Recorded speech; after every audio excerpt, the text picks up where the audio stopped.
pela LG Channels. Nós vamos dar um pequeno intervalo. Quem está no YouTube já sabe. Bora pro telão. Olha a matéria da coluna Igor Gadelha. Eduardo Bolsonaro disse que há mais por vir lá dos Estados Unidos depois da decisão sobre o PCC e o Comando Vermelho. Você lembra que nessa semana o senador Flávio Bolsonaro esteve nos Estados Unidos, teve um encontro com o presidente Donald Trump, também teve um encontro com o Marco Rubio, que é secretário de Estado, e também com o J.D. Vance. J.D. Vance é vice-presidente dos Estados Unidos. Essas são duas pessoas que são extremamente próximas do presidente Donald Trump. E nesses encontros, em todos esses encontros, ele estava acompanhado de Eduardo Bolsonaro.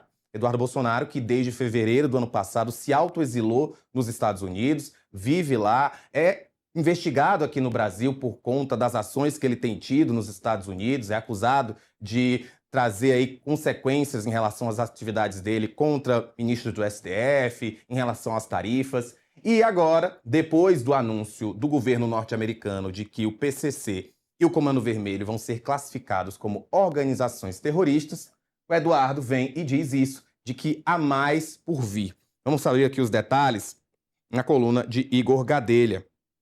O Eduardo, ele ressaltou que pediu por mais coisas durante as recentes reuniões que ele e o irmão Flávio Bolsonaro tiveram com Trump, como eu disse, com o vice-presidente J.D. Vance e com o secretário de Estado americano Marco Rubio. Falei para vocês que eles tiveram reuniões com todos esses nomes dos Estados Unidos. As reuniões com o J.D. Vance e com o Marco Rubio, elas que foram mais próximas nessa ideia de articulações, né? Principalmente com eles. O Eduardo Bolsonaro falou o seguinte, ó, abre aspas, quando o bandido chora, a população trabalhadora se alegra. Sinto a sensação de dever cumprido. Mérito do Flávio, que foi determinado defender esta declaração. E creio que ainda há mais por vir ao aproximar Brasil de Estados Unidos. Isso foi dito pelo Eduardo Bolsonaro. O Paulo Figueiredo, você está vendo aqui na foto, ele é um blogueiro que mora nos Estados Unidos. Ele é neto do ex-presidente Figueiredo, ditador da República, né? Ditador durante o golpe militar.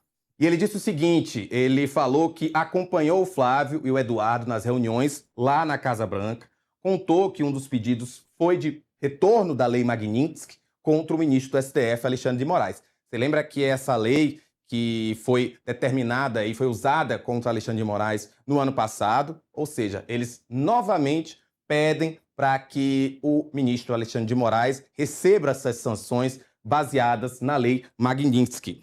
Ele ressaltou que a demanda foi apresentada apenas por ele e por Eduardo Bolsonaro. Segundo o Paulo Figueiredo, então, não houve um pedido de Flávio Bolsonaro, relacionado a essas sanções ao ministro Alexandre de Moraes. Ele também disse ter explicado ao Trump que considera como efeitos positivos da Lei Magnitsky aqui no Brasil.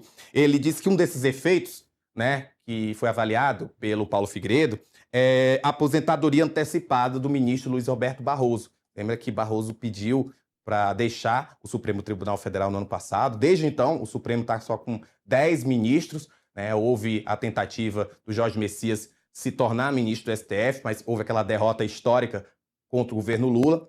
A gente ainda está esperando aí. E ele falou o seguinte, o Paulo Figueiredo, expliquei ao Trump os efeitos positivos da Magnitsky no Brasil. Ela mudou o tabuleiro do Supremo Tribunal Federal, inclusive com a renúncia do Barroso. Ele renunciou com o cagaço de ser alvo da Magnitsky. O Trump ficou muito impressionado com o efeito. Então tá aí as informações trazidas na coluna de Igor Gadelha. Você acompanha mais novidades por lá. Estamos de volta na TV e no YouTube.